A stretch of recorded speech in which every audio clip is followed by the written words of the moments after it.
Hello' friends, আপোনালোক সকলোকে মোৰ চেনেললৈ পুনৰবাৰ স্বাগতম জনাইছোঁ। আজি মই লৈ আহিছোঁ এটা ধুনীয়া ৰেচিপি, জাতিলাওৰ সুন্দৰ ৰেচিপি এটা লৈ আহিছোঁ, একেবাৰে সহজ পদ্ধতিত বনোৱা। তাৰ কাৰণে মই এফাল জাতিলাও মই টুকুৰা টুকুৰকৈ কাটি লৈছোঁ ডাঙৰকৈ, আৰু আলু লৈছোঁ মই দুটা ডাঙৰ চাইজৰ, আৰু তাৰ লগতে লৈছোঁ মই শুকান জলকীয়া এটা, তেজপাত এখিলা, কেঁচা জলকীয়া দুটা, মিডিয়াম চাইজৰ পিঁয়াজ এটা, পাঁচফোৰণ আৰু এটুকুৰা আদা মই মিহি মিহিকৈ খুন্দি লৈছোঁ। আৰু মই কেৰাহী এটা গৰম হ'ব দি তাত মই সৰিয়হৰ তেল দিম 3-4 চামুচমানৰ সমান। তেলখিনি গৰম হোৱাৰ পাছত মই গৰম হ'ব দিম ভালকৈ। গৰম হোৱাৰ পাছত মই পাঁচফোৰণ দিম, তাত থৈ দিয়া পাঁচফোৰণখিনি দিম, আৰু লগতে শুকান জলকীয়াটো মই তেলতে দি দিম, আৰু তেজপাতখিলাও দিম। তাৰ পাছত মই কাটি থোৱা পিঁয়াজখিনি ইয়াত দি দিম।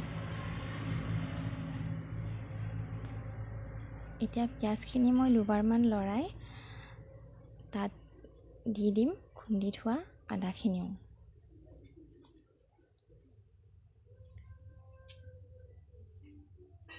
এতিয়া এইখিনি মই ধুনীয়াকৈ লৰাই থাকিম, আৰু পিঁয়াজখিনি মই কালাৰটো চেঞ্জ নোহোৱালৈকে ভাজি থাকিম। কালাৰটো চেঞ্জ হ'ব দিম সম্পূৰ্ণকৈ।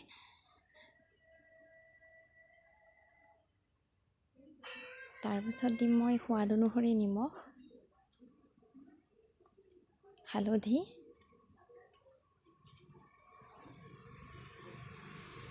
এয়া মই নিমখখিনি দিলোঁ। আপুনি সোৱাদ অনুসৰি দিব নিমখখিনি, আৰু লগতে মই হালধিও ইয়াত দিলোঁ। হালধি মই এচামুচমানৰ সমান দিছোঁ, আৰু লগতে কাটি থোৱা আলুখিনিও মই ইয়াত দি দিলোঁ।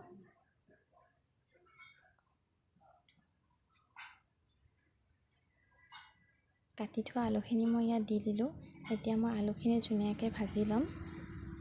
মই 3 মিনিটমান ভাজি ল'ম আলুখিনি ধুনীয়াকৈ ভাজ খোৱালৈকে।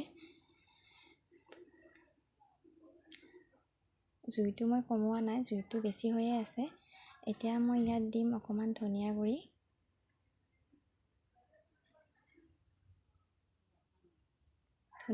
মই অকণমান দিম, বেলেগ মছলা নিদিলেও হ'ব, এইখিনি দিলেই হ'ব। এতিয়া মই আলুখিনি আকৌ অকণমান সময় ভাজি ল'ম, 1 মিনিটমান সময়।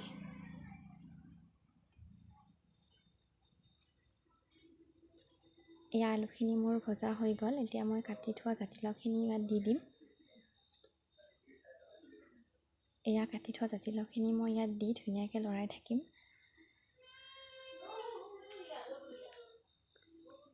আৰু 3 মিনিটমান সময় এনেকৈ লৰাই থাকি মই এতিয়া ইয়াত ঢাকোনখন লগাই দিম। লগাই 5 মিনিটমান সময় মই এনেকৈ সিজিব দিম, জুইটো কমাই ৰাখিম।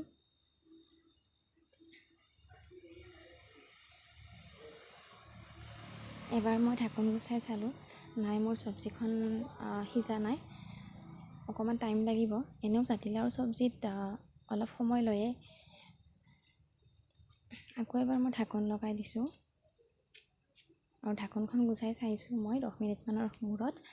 এয়া আধা আধি সিজিলে, আৰু মোক 5 মিনিটমান সময় লাগিব।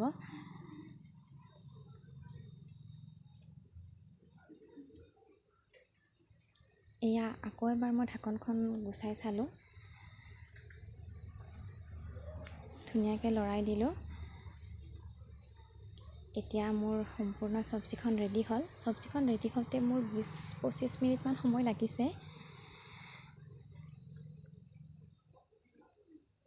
ইয়াত মই পানী দিয়া নাই, জাতিলাওৰ এনেও পানী ওলায়ে, পানী নিদিলেও হৈ যায়।